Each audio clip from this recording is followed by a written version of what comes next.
Muy buenas tardes. Aquí seguimos en mi canal Siempre Enseñando Medicina con la continuación del sistema nervioso en la segunda clase y última de anatomía. Habíamos estudiado anteriormente lo que es el sistema nervioso, su división desde el punto de vista anatómico, el sistema nervioso central y sistema nervioso periférico. No acabamos el sistema nervioso central, quedaron todavía algunas estructuras que forman parte del sistema nervioso central, como por ejemplo las meninges. ¿Qué son las meninges?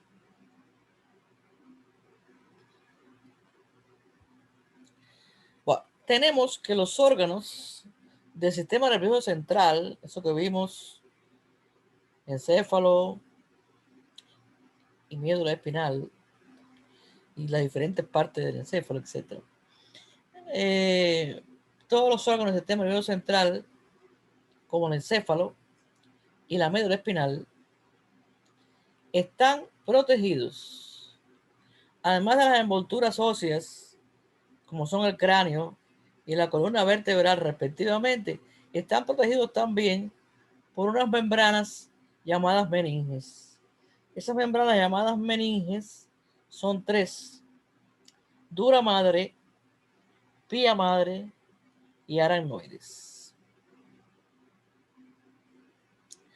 Tengo varias imágenes de ellas para que se vayan acostumbrando poquito a poquito. Este es el hueso del cráneo, skull. La que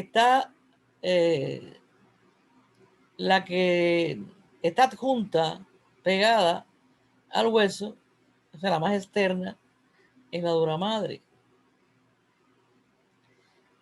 Dura madre. Después viene otra intermedia llamada aracnoide. Y la más interna, que es la que está pegada al encéfalo, se llama pía madre.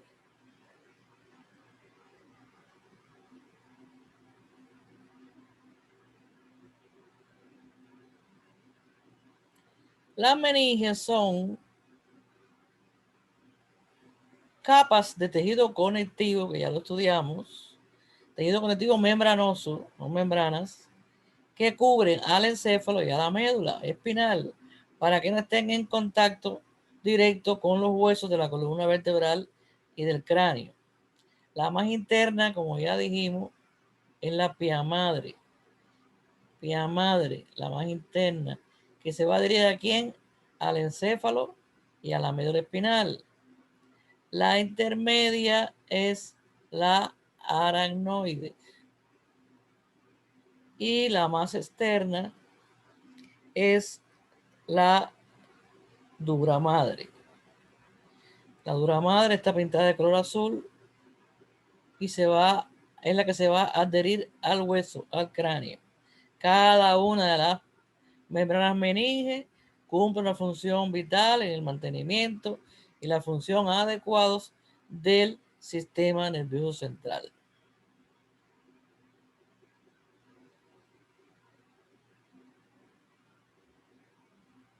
Aquí, cráneo, hueso, la azul, dura madre, la rosadita aracnoide y la verde, la pía madre.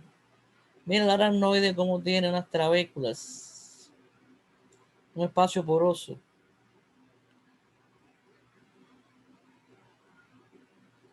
La dura madre es la más externa. La dura madre es la más externa y es la más gruesa, en estrecho contacto con el cráneo. Su rigidez permite que el cerebro conserve su forma y consistencia,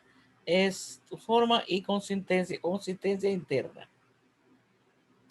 La aracnoides, la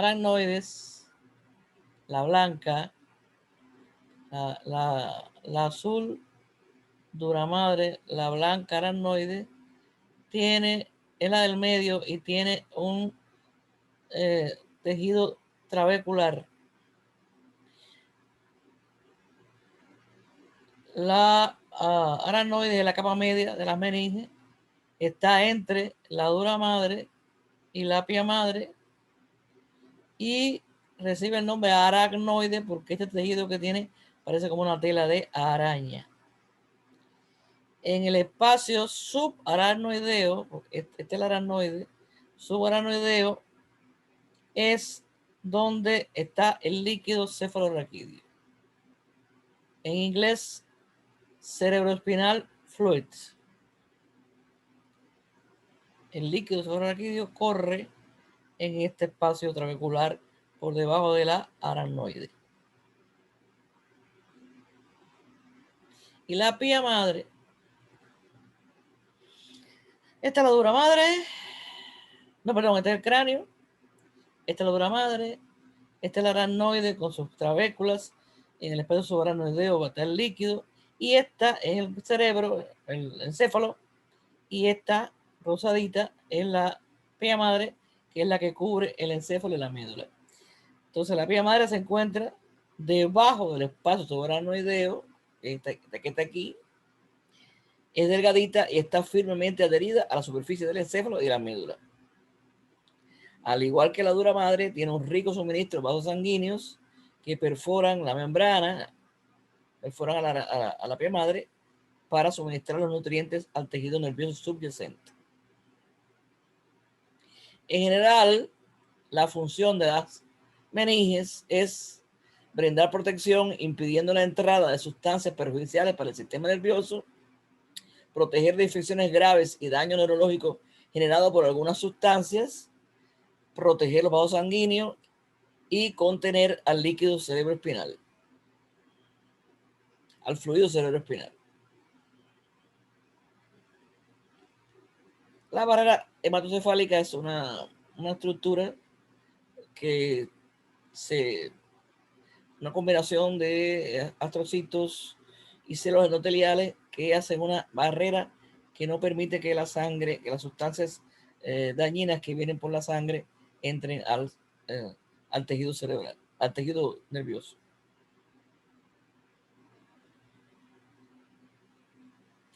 Unas estructuras muy importantes son los ventrículos. Vamos a ver los ventrículos y el líquido cefalorraquídeo o ventricles and cerebrospinal fluid. Estas siglas la tienen que, cuando ustedes vean estas siglas, la tienen que reconocer. Cerebrospinal fluid.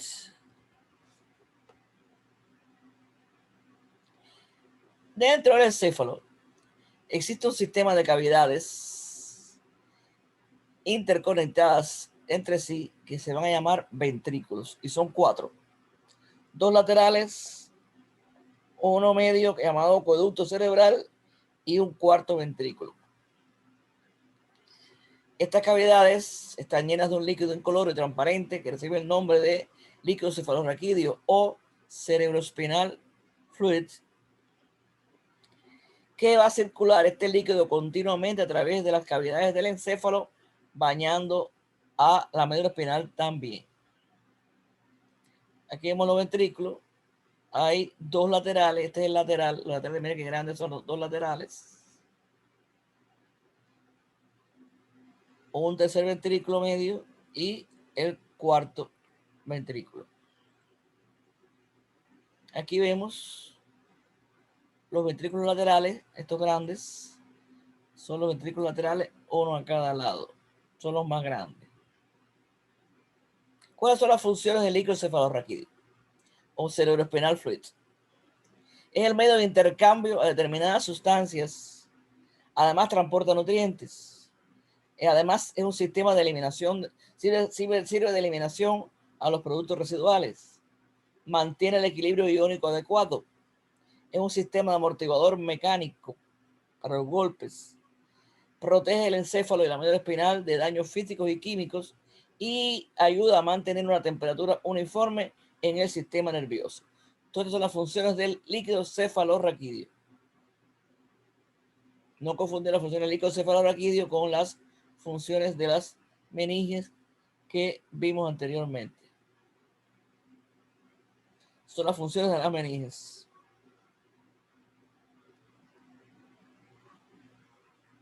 Y estas son las funciones del líquido cefalorraquídeo o cerebroespinal fluid. Ahora, estábamos, desde que empezamos nervioso, en la clasificación anatómica, sistema nervioso central, que ya lo acabamos de dar, es larguísimo, enorme, dificilísimo, pero bueno, eso fue lo mínimo que se puede dar. Ahora vamos a ver el sistema periférico. O sea, vamos a continuar con la clasificación desde el punto de vista anatómico, y ya que vimos el sistema nervioso central, vamos a ver ahora el sistema nervioso periférico. Pero seguimos desde el punto de vista anatómico todavía, no hemos llegado al funcional. El sistema nervioso periférico, a su vez, se va a dividir desde un punto de vista anatómico en nervios craneales y nervios espinales o raquídeos.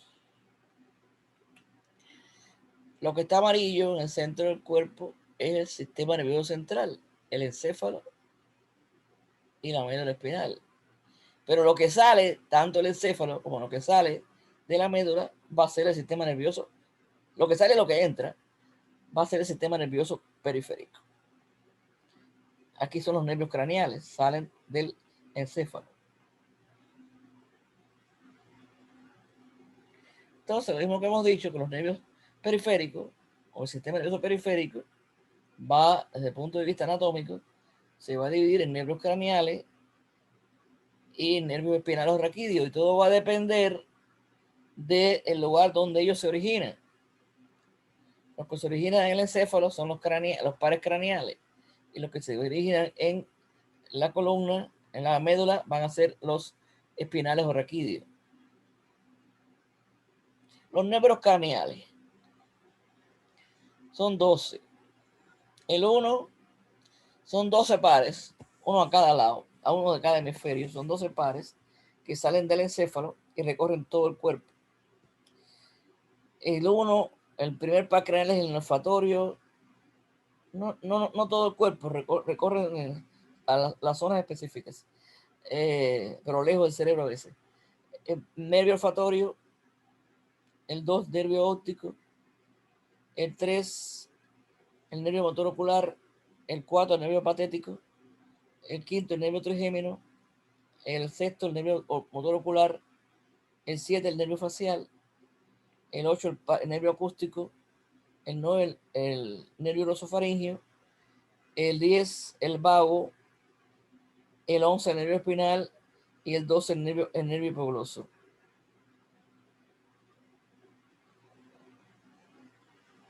Bien. Algunos, como el nervio simpático, son los que recorren todo el cuerpo. Los demás están limitadas a la zona de la cabeza. Aquí vemos a dónde llegan los pares craneales. Ojo, nariz, gusto.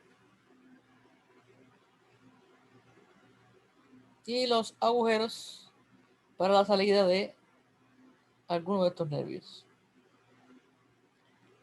Los nervios en la base del encéfalo.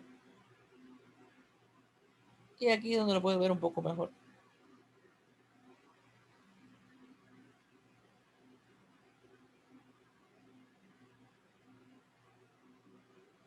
Ahora, lo que sale del encéfalo son los craneales.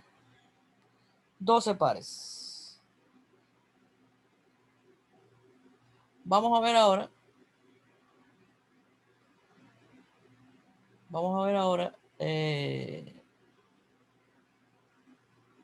Estoy mirando que cuando vimos la hipófisis, yo le decía que el nervio óptico, vamos a ver el quiasma óptico con estos dos nervios aquí, y cuando viéramos esto, era que estaba los ojos para adelante, y entonces nos podíamos guiar que era anterior y que era posterior.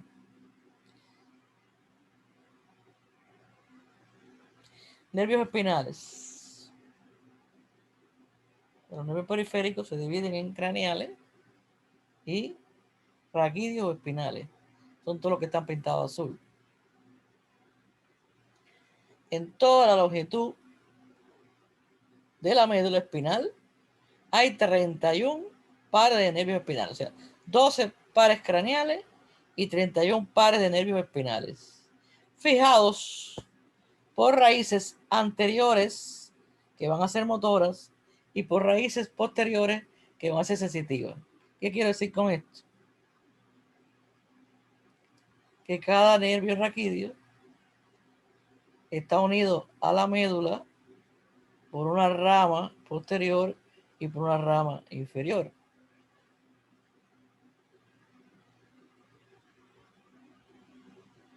Perdón, por una rama anterior y por una rama posterior. Los nervios raquídeos, ¿cuántos van a ser? 31. De ellos, 8 van a salir de la médula cervical, 12 de la médula dorsal, 5 de la médula lumbar, 5 de la médula sacra y 1 de la médula coxígea, o sea, del coxis. Lo que hace un total de 31. Estas son las raíces de cada nervio raquídeo.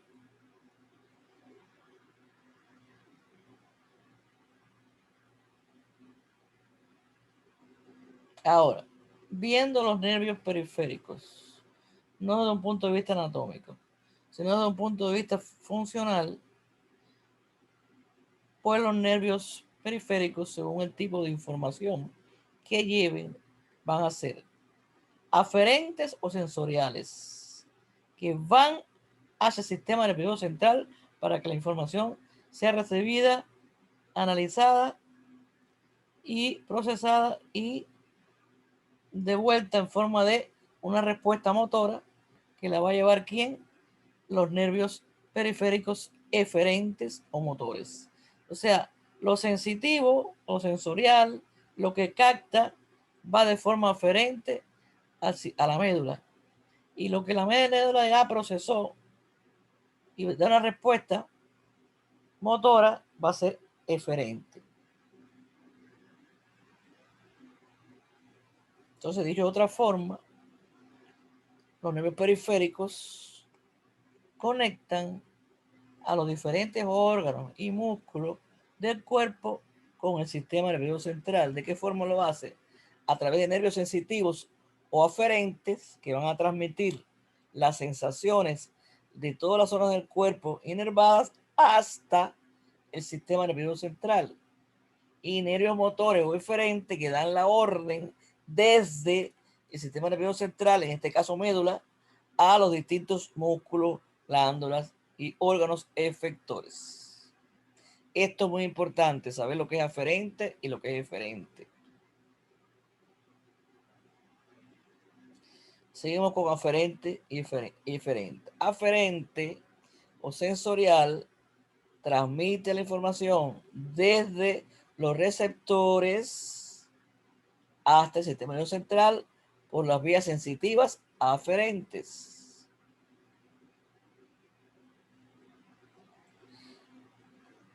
Los receptores que van a captar temperatura, audición, dolor, gusto, tacto, olfato, visión, presión. Los receptores son las estructuras capaces de captar los estímulos del medio ambiente, tanto externo como interno.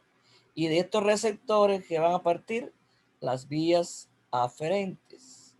Mientras que las vías eferentes o motoras son las vías que llevan la respuesta de los centros integradores del sistema nervioso central, en este caso la médula, porque estamos hablando de nervio periférico, hacia los órganos, porque estamos hablando de nervio raquídeo. O sea que las vías eferentes o motoras, los nervios raquídeos, son las vías que llevan la respuesta de los centros integradores de la médula hacia los órganos periféricos o efectores. La mayoría de las neuropatías, acuérdense que pato es enfermedad. Neuropatías, enfermedad del sistema nervioso.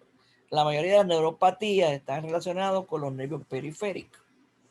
Y es interesante, deben manejarlo, que para designar los dolores nerviosos se utilizan diferentes términos dependiendo del número de los nervios afectados o de las localizaciones afectadas. Por ejemplo, cuando se habla de una mononeuritis, es una afectación de un solo nervio. Cuando se habla de una multineuritis, es una afección de varios nervios.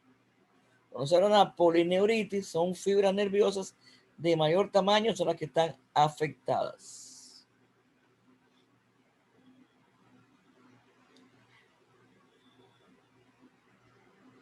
Hasta aquí la clasificación del sistema nervioso desde el punto de vista anatómico. Ya vimos que desde el punto de vista anatómico se dividía en central, que ocupamos la mayor parte de la clase pasada, y hasta ahora de esta clase cuando vimos el periférico. Y ahora vamos a ver al sistema nervioso desde un punto de vista funcional. Funciones, no anatomía. Anatomía es estructura y fisiología es el funcionamiento. La fisiología es el funcionamiento, anatomía es la estructura. Vamos a ver entonces el sistema nervioso desde un punto de vista de su funcionamiento. Se va a dividir entonces en somatic and autonomic, o sea, somático y autónomo. El autónomo también se llama vegetativo, o sea, la vida vegetativa es la vida que funciona inconscientemente, vida pero sin conciencia. Entonces, desde el punto de vista funcional, el sistema nervioso se va a dividir en somático y vegetativo.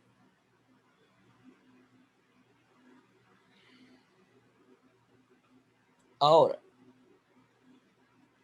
el sistema nervioso periférico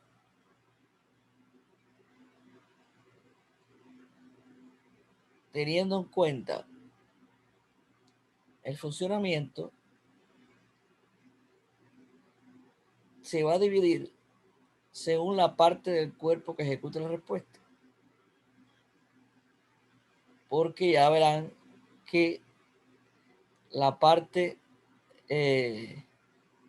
somática va a ser una parte, un tipo de órgano que va a ejecutar un tipo de respuesta. Y la parte vegetativa va a ser un tipo de órgano que va a hacer otro tipo de respuesta. Entonces, cuando el sistema nervioso, desde el punto de vista de función, actúa sobre músculos y huesos, va a ser el somático.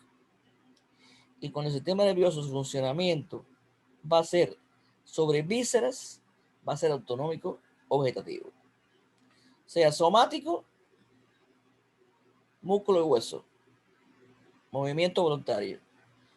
Y autónomo, vísceras, funcionan sola, vegetativa.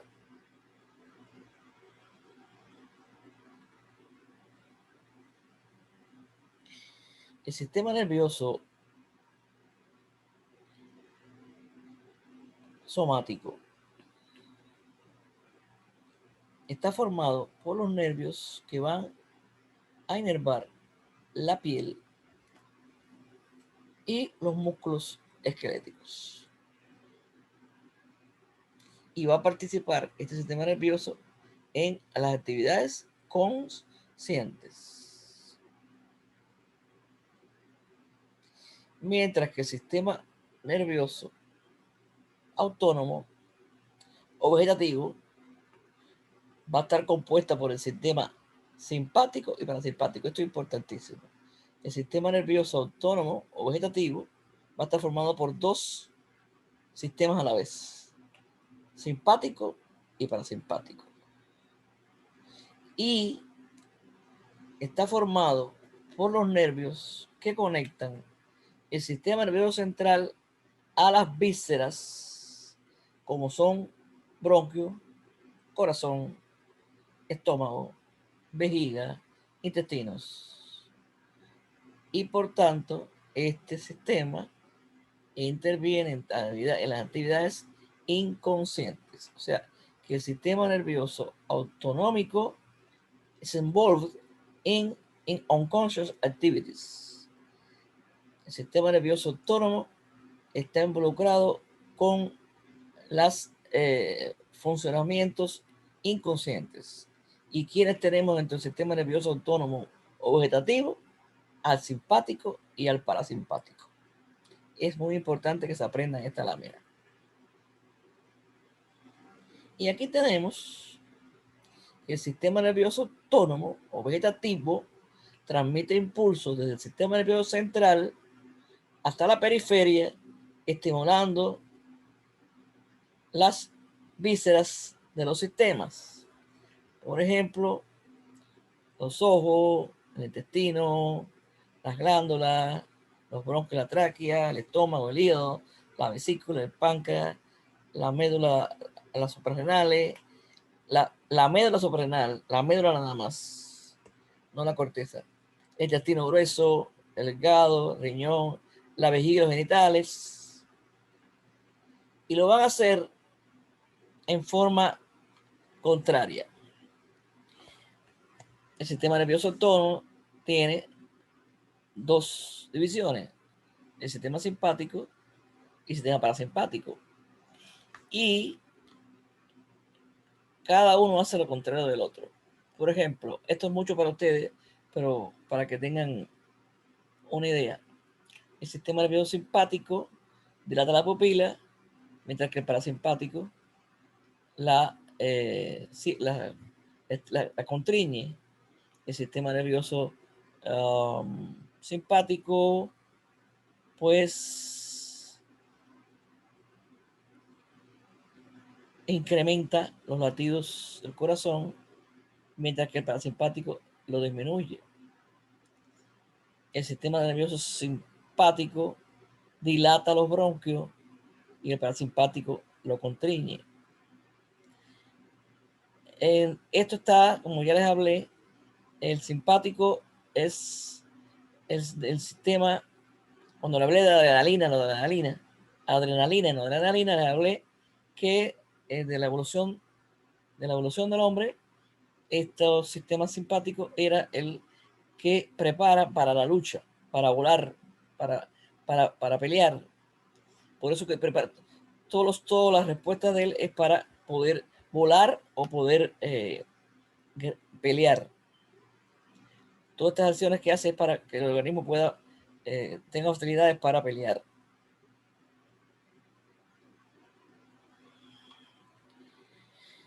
El sistema nervioso simpático es el que prepara el cuerpo para reaccionar ante una situación de estrés. Salir corriendo o luchar. El parasimpático es al revés. Es el que mantiene el cuerpo en situaciones normales. Y es antagónico con el simpático. Aquí ven lo que hace uno y lo que hace otro se contraponen uno al otro.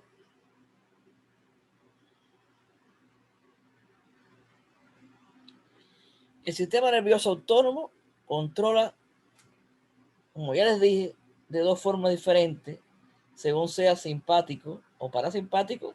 ¿A quién? A la frecuencia cardíaca y a la fuerza de la contracción cardíaca, a la contracción y a la dilatación de los vasos sanguíneos, al tamaño de la pupila, a la contracción y la relajación del músculo liso en varios órganos, como los pulmones, los vasos sanguíneos, en la secreción de las glándulas exocrinas y endocrinas, en la digestión, la circulación sanguínea, la respiración, el metabolismo. En todas esas funciones, esos órganos, el sistema simpático y parasimpático lo controlan de una forma opuesta. Vamos a ver entonces ahora algunas de las enfermedades más frecuentes del sistema nervioso. Aquí tenemos un stroke. ¿Qué cosa es un stroke? Un stroke, también llamado un accidente cerebrovascular, ocurre cuando se bloquea la circulación en el cerebro, en un área del cerebro, y la sangre no llega a un área del cerebro por dos razones. o por un coágulo de sangre que obstruye una arteria, o por un vaso sanguíneo, una arteria que se rompió. Y al no tener sangre, entonces el tejido cerebral muere. Es la tercera causa de muerte en Estados Unidos. Entonces vemos que los stroke pueden ser de dos tipos. El más frecuente es el isquémico, que ocurre cuando un coágulo bloquea la luz de una arteria del cerebro y por tanto muere ese tejido. Se le llama infarto a la muerte de las células. Y otro es, se le llama un stroke hemorrágico, cuando un vaso sanguíneo se rompe, como por ejemplo las rupturas de aneurisma, que es lo que se nos conoce como, otro nombre es hemorragia cerebral en español, pero aquí es un stroke hemorrágico.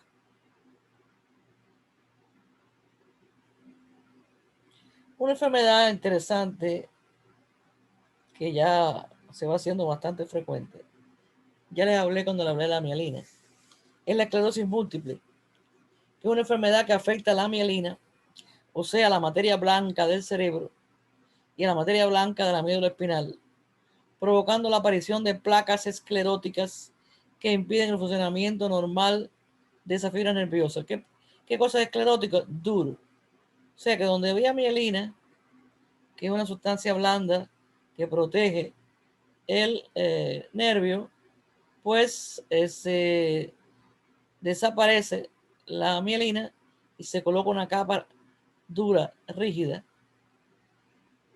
La esclerosis múltiple es una enfermedad de adultos jóvenes, da cansancio, visión doble o borrosa, problemas del habla, temblor en las manos, debilidad de los miembros, pérdida de fuerza o de sensibilidad en alguna parte del cuerpo, vértigo, pérdida de equilibrio, sensación de hormigueo, entumecimiento, ya en etapas finales, problemas de control urinario, problemas de coordinar los movimientos. La causa de la esclerosis múltiple se desconoce, pero se sospecha que sea, no, se sospecha no, se sabe que es una enfermedad autoinmune. Yo le dije que autoinmune era cuando el cuerpo produce un anticuerpo contra antígenos desconocidos del mismo organismo y se produce entonces, el cuerpo produce anticuerpos contra su propia mielina. Y esto va a provocar que con el paso del tiempo, la aparición de lesiones de desmielinización, o sea que pierde la mielina porque el propio cuerpo creó anticuerpos para destruir su mielina. Esto provoca con el paso del tiempo la aparición de lesiones de desmielinización, o sea, de pérdida de mielina y posteriormente cicatrices, placas en los lugares donde se perdió la mielina, en diferentes puntos del sistema nervioso central. La desmielinización puede afectar a zonas diversas del sistema nervioso central y la distinta localización de las lesiones es la causa de por qué sean tan variables los síntomas y signos. Algo también que deben saber algunos nombres de algunos signos y síntomas del sistema nervioso. Por ejemplo, la anosmia, ¿qué cosa es anosmia? A es sin. Bueno, anosmia es defecto, que no es capacidad de oler. Defecto de la capacidad para identificar los olores. Cacosmia es personas que siempre tienen sensación de oler un olor fétido, una alteración en el sentido del olfato. Parálisis, no puede, es mucho lo que hay aquí. Parálisis, hay varios tipos de parálisis que deben saberlo. Cuando lo que está paralizado solamente una extremidad es una monoplegia. Cuando están en una misma región del cuerpo, a ambos lados del cuerpo, o sea, brazo y pierna paralizados del mismo lado, eso se llama diplegia. Hemiplegia, una parte del cuerpo. No, perdón, el que es un lado del cuerpo, brazo y pierna, es hemiplegia. El diplegia es la misma región del cuerpo a ambos lados. Los que más se usan son monoplegia, hemiplegia, paraplegia y cuadriplegia. Repito, monoplegia, un solo miembro. Hemiplegia, un lado del cuerpo, brazo y pierna de un lado. Paraplegia, la parte de abajo, las piernas, ambas piernas, los brazos no, y el tronco. Y cuadriplegia, las 4 extremidades y el tronco. Otros síntomas, otros signos: estrabismo, es una anomalía nerviosa o muscular del ojo por el cual los dos ejes visuales no se dirigen a la misma vez al mismo objeto. Es un estrabismo. Tosis palpebral es la caída o prolapso del párpado. Diplopia, visión doble. Anisocoria, desigualdad del diámetro de las pupilas. Ya esto lo sabemos. Hipoacusia, disminución de la sensibilidad auditiva. Tinnitus, ya lo sabemos, un ruido patológico. Bien, hasta aquí, sistema nervioso. Todo, ahora cuando hagan las preguntas, van a poder integrar más el conocimiento. Tenemos con esta, para integrar el conocimiento de esta segunda parte, tenemos la actividad 13 y el día siguiente van a tener el tercer Oxagüero, un Oxagüero integrador, donde van a integrar, además del conocimiento del sistema nervioso, toda la anatomía. Y el jueves es la prueba final de anatomía. Ojalá que el que aprende bien anatomía, eso le ayuda mucho para el resto del curso. Ojalá que hayan tenido un paso exitoso y agradable por esta asignatura, que es complicadita, pero es muy bonita y es la base de casi todo lo que viene después. Bueno, ya saben dónde encontrarme, cualquier duda, sin ningún tipo de problema.